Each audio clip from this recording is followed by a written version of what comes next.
Good morning everyone, welcome to civil services study. ये है practice set number 74। ये test series UP PSC PCS के लिए चल रही है, 24 के लिए। तो चलिए स्टार्ट करते हैं। इसमें हम इंडियन पॉलिटी का क्विक रिवीजन कर रहे हैं और इसमें हमने पार्लियामेंट के टॉपिक्स है, जिसमें संसद में जो है लोकसभा, राज्यसभा और राष्ट्रपति, और उसके साथ उपराष्ट्रपति को भी देखेंगे। तो 100 क्वेश्चन इसमें हमने कवर कर लिए हैं और आज स्टार्ट करेंगे उसी के आगे से जितना हो गया था, यानी आज 101 से लेकर 120 तक। तो चलिए स्टार्ट करते हैं। इन सभी टेस्ट का फुल टेस्ट पीडीएफ प्राप्त कर सकते हो। ये नंबर इस पर कॉल या व्हाट्सएप करके पेड टेलीग्राम ग्रुप से जुड़कर। सारे के सारे इंपॉर्टेंट हैं प्रश्न। तो क्वेश्चन नंबर 101, निम्नलिखित में से कौन लोकसभा और राज्यसभा दोनों के निर्वाचन में मतदान कर सकता है? संसद के निम्न सदन के निर्वाचित सदस्य, संसद के उच्च सदन के निर्वाचित सदस्य, राज्य विधानमंडल के उच्च सदन के निर्वाचित सदस्य, राज्य विधानमंडल के निम्न सदन के निर्वाचित सदस्य। देखिए, संसद का निम्न सदन क्या हो गया? लोकसभा की बात हो रही है। उच्च सदन क्या हो गया? राज्यसभा की बात हो रही है। राज्य विधानमंडल का उच्च सदन क्या हो गया? विधान परिषद की बात हो रही है, हर स्टेट में नहीं होती। निम्न सदन क्या हो गया? राज्य का विधानमंडल या विधानसभा। ये विधानसभा हो गई, ये विधान परिषद हो गई, ये राज्यसभा हो गई, ये लोकसभा हो गई। अब पूछ क्या रहा? लोकसभा और राज्यसभा के निर्वाचन में मतदान कौन कर सकता है इनमें से? तो राज्य विधानमंडल के निम्न सदन के निर्वाचित सदस्य है। ठीक है, यानी डी है इसका आंसर। देखिए, राज्य विधानमंडल के निम्न सदन के निर्वाचित सदस्यों को लोकसभा और राज्यसभा दोनों के निर्वाचन में मतदान के अधिकार प्राप्त हैं। भारत के नागरिक होने के नाते वे लोकसभा के निर्वाचन में मतदान कर सकते हैं और राज्यसभा के निर्वाचन में संविधान के अनुच्छेद 80(4) के तहत मतदान कर सकते हैं। नेक्स्ट क्वेश्चन, निम्नलिखित कथनों पर विचार कीजिए। दो कथन है, कौन सा इसमें सही होगा? राज्यसभा में भारत के सभी संघ राज्य क्षेत्रों के प्रतिनिधि शामिल हैं, यानी सभी केंद्र शासित प्रदेशों के प्रतिनिधि शामिल हैं। वर्तमान में कितने केंद्र शासित प्रदेश और राज्य बचे हैं, मतलब हो गए हैं? देखिए, पहले थे 29 राज्य और 7 केंद्र शासित प्रदेश। वर्तमान संख्या है 28 राज्य और 8 केंद्र शासित प्रदेश। तो ये कह रहा है 8 के 8 जो हैं वो राज्यसभा में प्रतिनिधि होते हैं, जो कि गलत है। केवल 2 होते हैं, दिल्ली और पौंडीचेरी। और राज्यसभा में संघ राज्य क्षेत्रों में दिल्ली के प्रतिनिधियों की संख्या सबसे अधिक है। ये ठीक है। कितनी है? 3 है। और पौंडीचेरी की कितनी है? 1 है। अब सही कौन सा हो गया यहाँ पर? केवल 2 हो गया, पहला तो गलत हो गया। तो उपरोक्त में से पहला स्टेटमेंट सही नहीं है। राज्यसभा के सभी संघ राज्य क्षेत्रों के प्रतिनिधि, राज्यसभा में सभी संघ राज्य क्षेत्रों का प्रतिनिधित्व नहीं है, केवल दिल्ली और पौंडीचेरी के प्रतिनिधि इसमें शामिल हैं। संघ राज्य क्षेत्रों में दिल्ली के प्रतिनिधि सबसे अधिक हैं, 3, और पौंडीचेरी के कितने हैं? 1। क्वेश्चन नंबर 103 है, संविधान की कौन सी अनुसूची में उपबंध है कि राज्यसभा में राज्यों और संघ राज्य क्षेत्रों के कितने प्रतिनिधि शामिल होंगे? इंपॉर्टेंट प्रश्न है, कई बार एग्जाम में पूछा हुआ है। भारतीय संविधान में 12 अनुसूचियां, 12 की 12 इंपॉर्टेंट। हर किसी एग्जाम में एक अनुसूची से कोई प्रश्न बनता ही है। तो चौथी अनुसूची में है ये। ठीक है, किस अनुसूची में क्या है सब पता होना चाहिए आपको। अनुसूची, शेड्यूल बोलते हैं इसको इंग्लिश में। तो संविधान की चौथी अनुसूची में उपबंध है कि राज्यसभा में राज्यों और संघ राज्य क्षेत्रों से कितने प्रतिनिधि होंगे। ठीक है, राज्यसभा में सीटों का, स्थानों का आवंटन है ना उस अनुसूची में। 104, लोकसभा और राज्यसभा में अधिकतम सदस्य संख्या कितनी हो सकती है? लोकसभा में अधिकतम सदस्य संख्या हो सकती है 552। ठीक है, और राज्यसभा में अधिकतम सदस्य संख्या हो सकती है 250। तो आंसर क्या हो जाएगा? डी हो जाएगा यहाँ पर। ठीक है, जनवरी 2020 से जो 2 एंग्लो इंडियन का प्रावधान था लोकसभा में, वो हटा दिया गया। तो जो इसका आंसर होना चाहिए वो 550 होना चाहिए और राज्यसभा में होना चाहिए 250। लेकिन यहाँ अकॉर्डिंग टू हमको ऑप्शंस आंसर देना है, तो डी है इसका आंसर। देखिए, लोकसभा में अधिकतम सदस्य संख्या 552 और राज्यसभा में अधिकतम सदस्य संख्या 250 हो सकती है। जनवरी 2000 20 से एंग्लो इंडियन 2 हट गए तो 550। ठीक है, 552 की जगह 550। और संविधान के अनुच्छेद 81(1) का में उपबंध है कि लोकसभा में राज्यों से 530 और संघ राज्य क्षेत्रों से 20 प्रतिनिधि शामिल होंगे, यानी 530 प्लस 20 हो गए 550। 2 एंग्लो इंडियन होते थे, अब नहीं होते वो। क्वेश्चन नंबर 105 है, क्या संसद या किसी राज्य के विधानमंडल का सदस्य उपराष्ट्रपति पद का उम्मीदवार हो सकता है? उपराष्ट्रपति कौन व्यक्ति है? राज्यसभा का सभापति। उपराष्ट्रपति बनने के लिए न्यूनतम आयु कितनी, जितनी राष्ट्रपति बनने के लिए है, 35 वर्ष। तो इसका आंसर क्या होगा? केवल 3 माह के लिए हो सकता है, केवल 6 माह के लिए? हाँ, नहीं। क्या संसद या किसी राज्य के विधानमंडल का सदस्य उपराष्ट्रपति पद का उम्मीदवार हो सकता है? हो सकता है, लेकिन जिस दिन वो उपराष्ट्रपति के रूप में पद ग्रहण करेगा, उस दिन से वो ना किसी संसद का सदस्य रहेगा, अगर होगा तो, ना राज्य के विधानमंडल का। ठीक है, तो यहाँ सी आंसर होगा। देखिए, संसद या किसी राज्य के विधानमंडल का सदस्य उपराष्ट्रपति पद का उम्मीदवार हो सकता है, किंतु उपराष्ट्रपति पद ग्रहण करने की तारीख से वह संसद सदस्य या राज्य विधानमंडल का सदस्य नहीं रहेगा।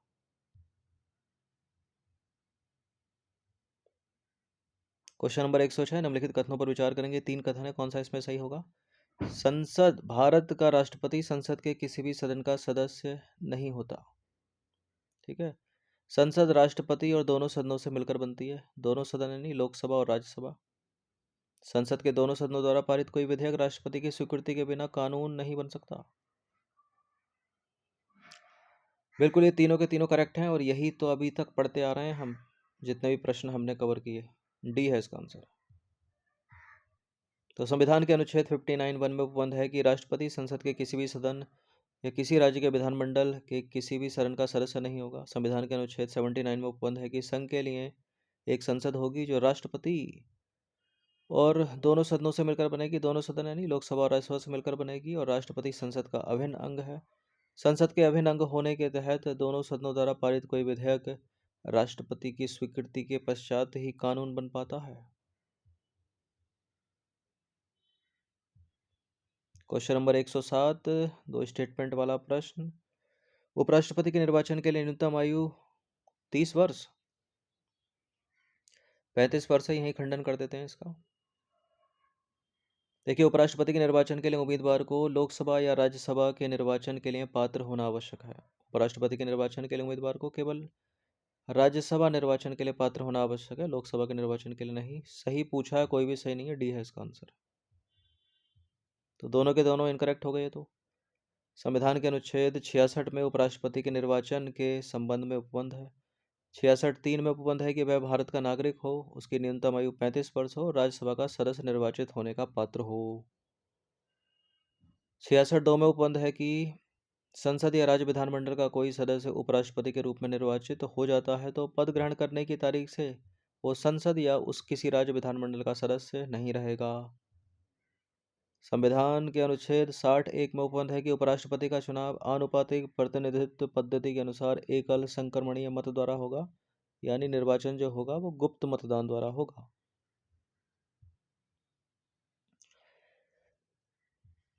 चलिए, अब आ जाइए क्वेश्चन नंबर 108। उपराष्ट्रपति को पद से हटाने का संकल्प कहाँ पारित करना होगा? लोकसभा में, राज्यसभा में, राज्य विधानमंडल में, किसी भी सदन में? राज्यसभा में पारित करना होगा। तो उपराष्ट्रपति को पद से हटाने के लिए राज्यसभा के तत्कालीन समस्त सदस्यों के बहुमत द्वारा पारित संकल्प तथा लोकसभा की सहमति आवश्यक है। इसे एक औपचारिक महाभियोग द्वारा नहीं हटाया जा सकता। इसे किसे? उपराष्ट्रपति को। क्वेश्चन नंबर 109 क्या है? क्वेश्चन नंबर 109 है, राज्यसभा के उपसभापति के संबंध में निम्नलिखित में से कौन सा कथन सही है? अभी तक तो राज्यसभा के सभापति की बात हो रही थी, यानी उपराष्ट्रपति की। अब एक व्यक्ति और होता है जो होता है उपसभापति। जैसे कि लोकसभा में एक अध्यक्ष होता है लोकसभा का, एक होता है उपाध्यक्ष, तो उसी तरह यहाँ पर भी सभापति होता है और दूसरा होता है उपसभापति। सभापति तो उपराष्ट्रपति होता है जिसका निर्वाचन होता है, लेकिन उपसभापति क्या? तो उपसभापति के बारे में यहाँ 4 लाइनें लिखी हैं, केवल एक ही सही है, 3 गलत है। देखिए, उपसभापति का पद रिक्त होने पर राज्यसभा के सदस्यों में से ही किसी सदस्य को उपसभापति के रूप में चुनेगी। राज्यसभा के लिए पात्र व्यक्ति उपसभापति बन सकता है, इसके लिए राज्यसभा का सदस्य होना आवश्यक नहीं है। उपसभापति को पद से राज्यसभा में उपस्थित और मत देने वाले सदस्यों के 2/3 बहुमत से हटाया जा सकता है। उपसभापति को पद से हटाने के लिए 14 दिन पूर्व सूचना देना आवश्यक नहीं है। देखिए, उपसभापति को पद से हटाना है तो 14 दिन पहले पूर्व सूचना देना आवश्यक है, गलत है ये वाला स्टेटमेंट। और अगर किसी व्यक्ति को उपसभापति बनना है तो उसे पहले से ही राज्यसभा का सदस्य होना आवश्यक है। ठीक है। उपसभापति को पद से हटाना है तो 2/3 बहुमत नहीं, राज्यसभा के समस्त सदस्यों के बहुमत से हटेगा वो। केवल पहला वाला ही सही है यहाँ पर। जो उपसभापति बनेगा वो राज्यसभा के सदस्यों में से ही कोई एक व्यक्ति उपसभापति बनेगा। तो उपरोक्त में से विकल्प ए सही है, केवल बी सी डी सही नहीं है। संविधान के अनुच्छेद 89 दो में उपबंध है कि राज्यसभा अपने सदस्यों में से उपसभापति का चुनाव करेगी। अनुच्छेद 90 के ए में उपबंध है कि केवल राज्यसभा का सदस्य ही उपसभापति बन सकता है और राज्यसभा का सदस्य नहीं रहने पर वो पद को त्याग कर देगा। अनुच्छेद 90 बी में उपबंध है कि उपसभापति अपना त्यागपत्र सभापति को सौंपेगा, यानी उपराष्ट्रपति को, और उपसभापति को उसके पद से राज्यसभा के तत्कालीन समस्त सदस्यों के बहुमत से पारित संकल्प द्वारा हटाया जा सकता है। संविधान के अनुच्छेद 90 सी में लिखा है ये, न कि 2/3 बहुमत। उपसभापति को पद से हटाने के लिए संकल्प प्रस्तावित होने से 14 दिन पहले उसको सूचना देना आवश्यक है।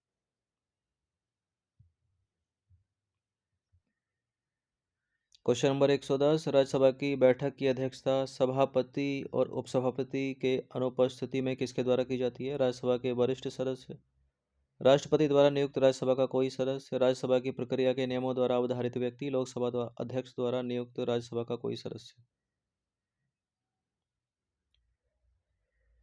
देखिए, राज्यसभा की बैठक की अध्यक्षता सभापति करता है, यानी उपराष्ट्रपति करता है, और वो नहीं है तो उपसभापति करता है। ये दोनों ही नहीं है। अब क्या होगा? तो लोकसभा अध्यक्ष द्वारा उस लोकसभा तो हटा ही दीजिए जहां लोकसभा के नाम से, राज्यसभा के बारे में बात हो रही है। क्या राज्यसभा का वरिष्ठ सदस्य करेगा या कोई ऐसा व्यक्ति करेगा जो राज्यसभा की प्रक्रिया के नियमों द्वारा अवधारित है, या राष्ट्रपति द्वारा नियुक्त राज्यसभा का कोई सदस्य करेगा? कौन करेगा? यहाँ सबसे अच्छा उत्तर होगा सी, राज्यसभा की प्रक्रिया के नियमों द्वारा अवधारित व्यक्ति। ठीक है। लेकिन वो अवधारित व्यक्ति को जो करता है ना, वो राष्ट्रपति ही करता है। अगर यहाँ सी वाली लाइन नहीं होती तो आंसर इसका बी हो जाता। ठीक है, देखते हैं एक्सप्लेनेशन में।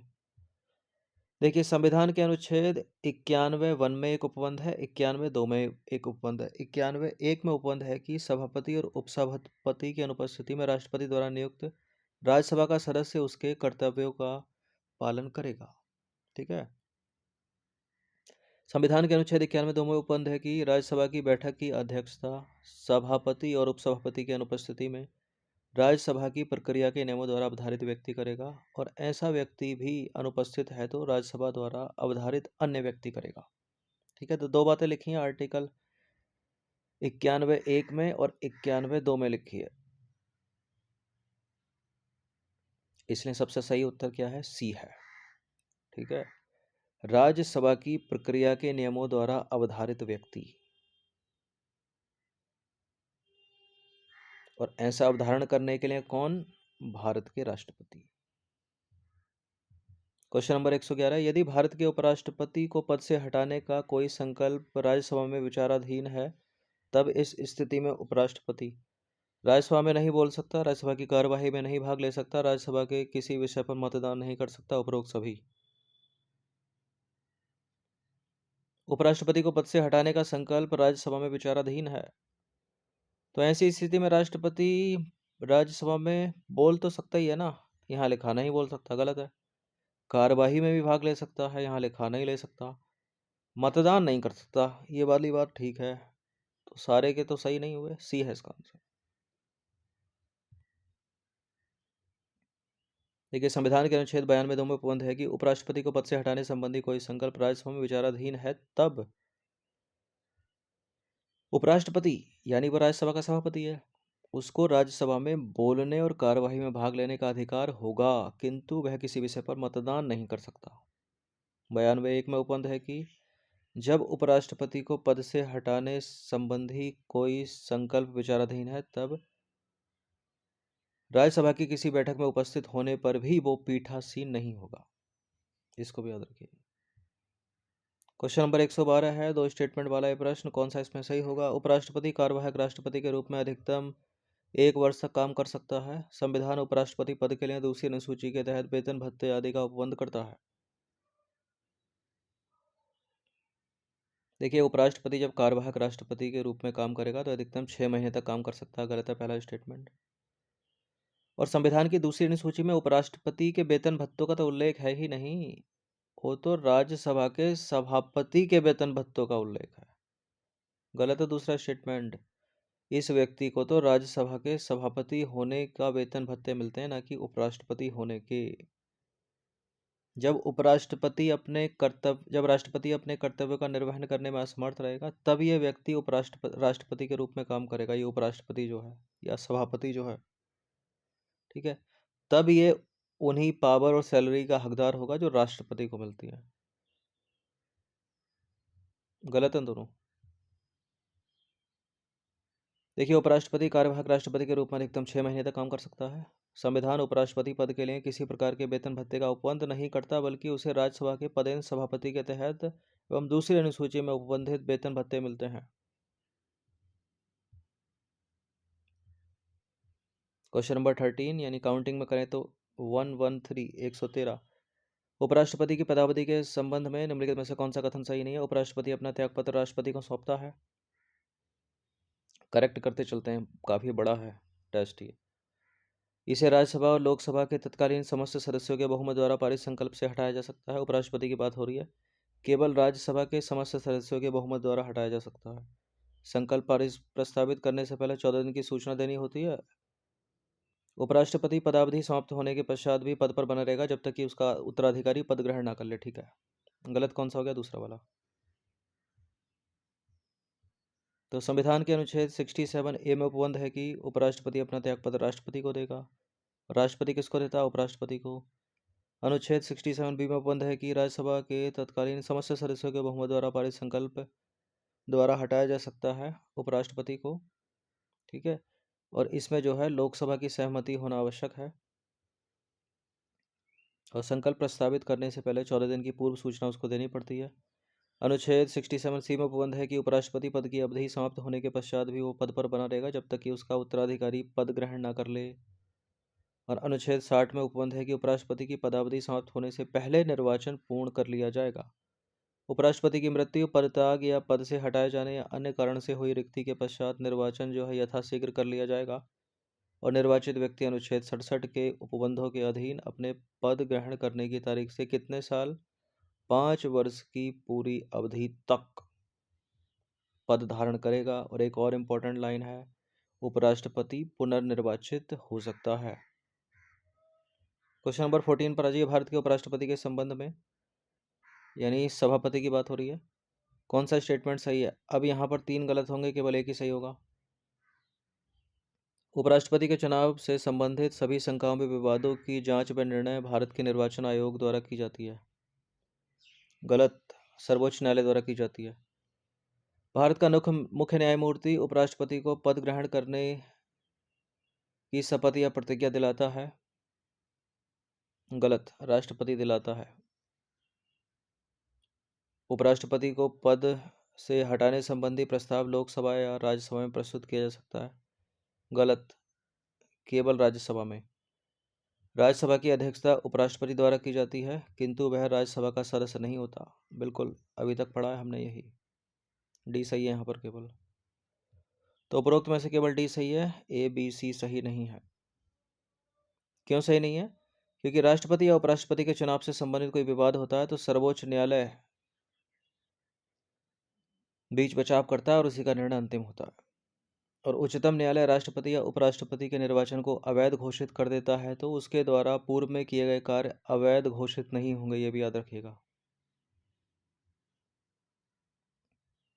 राष्ट्रपति या उपराष्ट्रपति के निर्वाचन से संबंधित किसी विषय का विनियमन संसद जो है विधि बनाकर कर सकती है। आप चाहो तो इन सभी के नोट्स बना सकते हो या पीडीएफ फुल टेस्ट PDF आप परचेज कर सकते हो वन टाइम पेमेंट के साथ। ये सारे के सारे प्रश्न मोस्ट इंपॉर्टेंट है, किसी भी स्टेट के PCS में आपको हेल्प करेंगे, और किसी भी कॉम्पिटिटिव एग्जाम में अगर आपने अच्छे से रिवाइज कर लिए तो, क्योंकि ये चीज़ें बदलेंगी तो है नहीं। देखिए, राष्ट्रपति और उपराष्ट्रपति के निर्वाचन को निर्वाचक मंडल में से किसी सदस्य की रिक्ति के आधार पर चुनौती नहीं दी जा सकती, और संविधान के अनुच्छेद 69 में उपबंध है कि उपराष्ट्रपति राष्ट्रपति या उसके द्वारा नियुक्त किसी व्यक्ति के समक्ष शपथ या प्रतिज्ञा लेगा। ठीक है, जो ऊपर थी ना शपथ वाली बात, संविधान के अनुच्छेद 69 में उपबंध है कि जो उपराष्ट्रपति होता है वो राष्ट्रपति या उसके द्वारा नियुक्त किसी व्यक्ति के समक्ष शपथ लेगा, ना कि चीफ जस्टिस ऑफ इंडिया के। संविधान के अनुच्छेद 66 में उपबंध है कि उपराष्ट्रपति को पद मुक्त करने संबंधी प्रस्ताव केवल राज्यसभा में लाया जा सकता है, और राज्यसभा की अध्यक्षता सभापति यानी उपराष्ट्रपति द्वारा की जाती है, किंतु वह राज्यसभा का सदस्य नहीं होता है, क्योंकि उसका तो चुनाव होता है, उपसभापति होता है उसका सदस्य।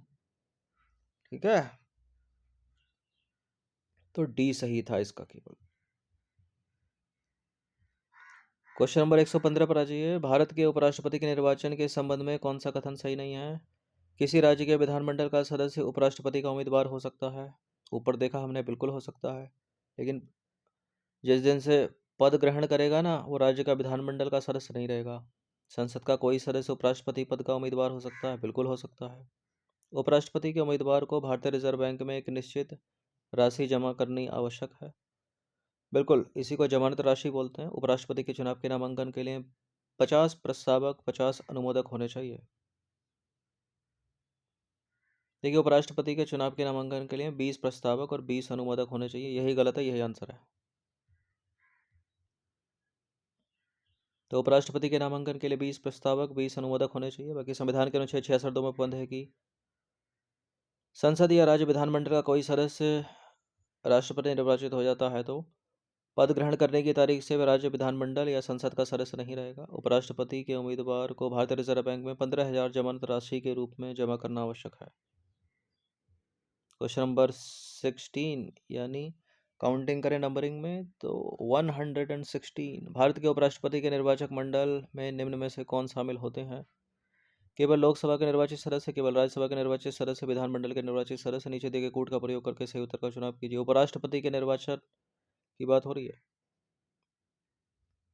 देखिए, जो राष्ट्रपति का निर्वाचन होता है उसमें केवल लोकसभा, केवल राज्यसभा और विधानसभा के निर्वाचित सदस्य भाग लेते हैं, केवल इलेक्टेड मेंबर, नॉमिनेटेड या मनोनीत नहीं। तो ये तीनों तीनों जो बातें लिखी हैं ना, तीनों की तीनों, वो राष्ट्रपति के निर्वाचक मंडल के बारे में तो सही बैठती हैं, लेकिन उपराष्ट्रपति के निर्वाचक मंडल में इनमें से कोई भी चीज़ सही नहीं है। तो उपरोक्त में से डी है इसका आंसर। ठीक है, उपरोक्त में से कोई नहीं, क्योंकि उपराष्ट्रपति के निर्वाचन में भाग लेता है कौन? संसद के दोनों सदनों के सभी सदस्य, यानी लोकसभा और राज्यसभा के सभी सदस्य, राज्यों की विधानसभाओं के सदस्य नहीं। इनमें भी सभी सदस्य का मतलब निर्वाचित और मनोनीत दोनों, यानी इलेक्टेड मेंबर भी भाग ले सकते हैं इसमें, और नॉमिनेटेड मेंबर भी भाग ले सकते हैं। उपराष्ट्रपति में केवल इलेक्टेड भाग लेते हैं। संविधान के अनुच्छेद 66(1) में उपराष्ट्रपति के निर्वाचन के संबंध में उपबंध है। इसके निर्वाचक मंडल में लोकसभा और राज्यसभा के सभी निर्वाचित सदस्यों के अलावा लोकसभा और राज्यसभा के मनोनीत सदस्य भी भाग लेते हैं या शामिल होते हैं। तो हम कह सकते हैं लोकसभा और राज्यसभा के सभी सदस्य, यानी निर्वाचित भी उसमें आ गए और मनोनीत भी उसमें आ गए। उपराष्ट्रपति के निर्वाचक मंडल में विधानसभा और विधान परिषद के सदस्य शामिल नहीं होते। ठीक है, राज्यसभा में उसमें होते हैं राष्ट्रपति के चुनाव में, राष्ट्रपति के चुनाव में भी इसके होते हैं, वो भी निर्वाचित, इसके नहीं होते। क्वेश्चन नंबर 117, निम्नलिखित में से किसकी नियुक्ति भारत के राष्ट्रपति द्वारा की जाती है? नियंत्रक एवं महालेखा परीक्षक, संघ लोक सेवा आयोग का अध्यक्ष, वित्त आयोग का अध्यक्ष, राज्यों का राज्यपाल, महान्यायवादी, यानी ये हो गया कंट्रोलर एंड ऑडिटर जनरल, ये हो गया यूपीएससी का चेयरमैन, ये हो गया फाइनेंस कमीशन का चेयरमैन, और ये हो गया स्टेट के गवर्नर, ये हो गया अटॉर्नी जनरल ऑफ इंडिया। तो इन सब की नियुक्ति भारत के राष्ट्रपति द्वारा की जाती है। 1 2 3 4 5 डी है इसका आंसर। देखिए, भारत के राष्ट्रपति के द्वारा उपर्युक्त जितने दिए हैं उन सबकी नियुक्ति की जाती है। उनके अलावा भी वो कुछ और नियुक्तियां करता है, जैसे कि अनुसूचित क्षेत्रों के प्रशासन पर प्रतिवेदन देने के लिए आयोग वो नियुक्त करता है। अनुसूचित जातियों और जनजातियों के लिए विशेष अधिकारी राष्ट्रपति नियुक्त करता है। मुख्य निर्वाचन आयुक्त और निर्वाचन आयोग के अन्य सदस्यों को भी राष्ट्रपति नियुक्त करता है।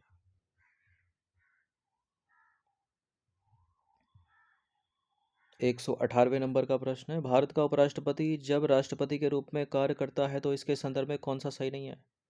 वह राज्यसभा के सभापति के पद के कर्तव्यों का पालन नहीं करेगा। वह राज्यसभा के सभापति को दे वेतन भत्तों का हकदार नहीं होगा।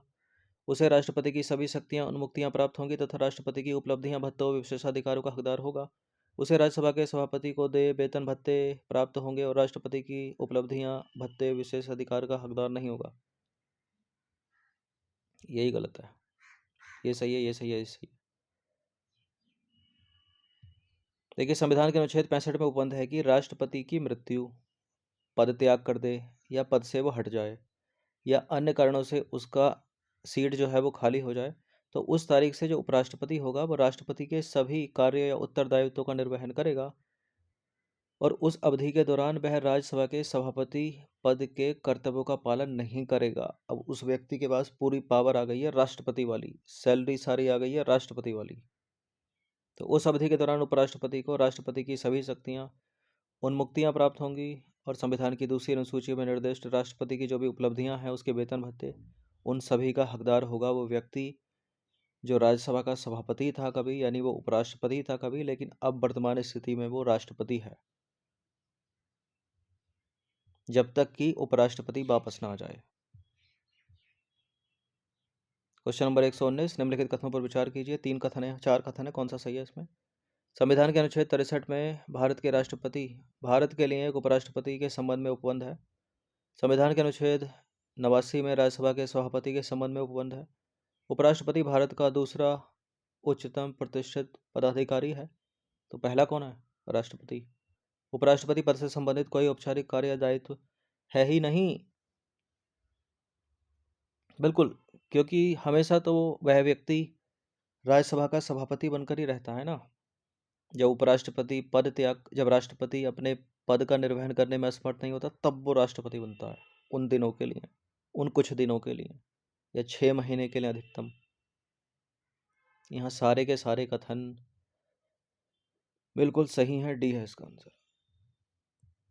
तो सारे के सारे सही हैं। संविधान के अनुच्छेद 63 में उपबंध है कि भारत का एक उपराष्ट्रपति होगा। 89 में उपबंध है कि भारत का उपराष्ट्रपति राज्यसभा का पदेन सभापति होगा। उपराष्ट्रपति का पद देश का दूसरा सर्वोच्च पद होता है। आधिकारिक क्रम में उसका पद राष्ट्रपति के बाद आता है, यानी पहला राष्ट्रपति हो गया। देखिए, उपराष्ट्रपति पद से संबंधित उपराष्ट्रपति का कोई औपचारिक कार्य दायित्व नहीं होता, अपितु वह राज्यसभा का पदेन सभापति होता है और उसी के रूप में काम करता है। अनुच्छेद 64 में उपबंध है कि उपराष्ट्रपति राज्यसभा का पदेन सभापति होगा और कोई लाभ का पद धारण नहीं करेगा। क्वेश्चन नंबर 20 यानी अंतिम प्रश्न है ये, यानी 120वें नंबर का। संसद के लिए राष्ट्रपति का अभिभाषण कौन तैयार करता है? स्वयं राष्ट्रपति, लोकसभा अध्यक्ष, राज्यसभा का सभापति यानी उपराष्ट्रपति और केंद्रीय मंत्रिमंडल। संसद के लिए राष्ट्रपति का अभिभाषण कौन तैयार करता है? केंद्रीय मंत्रिमंडल, ऑप्शन नंबर डी है इसका आंसर। देखिए, संसद के लिए राष्ट्रपति का अभिभाषण केंद्रीय मंत्रिमंडल तैयार करता है क्योंकि कार्यपालिका की वास्तविक शक्ति केंद्रीय मंत्रिमंडल में निहित होती है। तो मोस्ट इंपॉर्टेंट ये 20 क्वेश्चन थे, 120 हो गए हैं। तो लोकसभा, राज्यसभा और राष्ट्रपति, लेकिन राष्ट्रपति के साथ साथ इम्पोर्टेंट है उपराष्ट्रपति यानी राज्यसभा का सभापति। तो उससे रिलेटेड भी क्वेश्चन ये कंप्लीट अपने हो गए। इसी के आगे से कंटिन्यू करेंगे। अभी राष्ट्रपति पर और क्वेश्चन बनाने हैं, फिर जब ये हो जाएगा तो नियंत्रक और महालेखा परीक्षक, फिर महान्यायवादी को पकड़ेंगे। ठीक है, जल्दी से, ताकि क्विक रिवीजन हो जाए सभी का।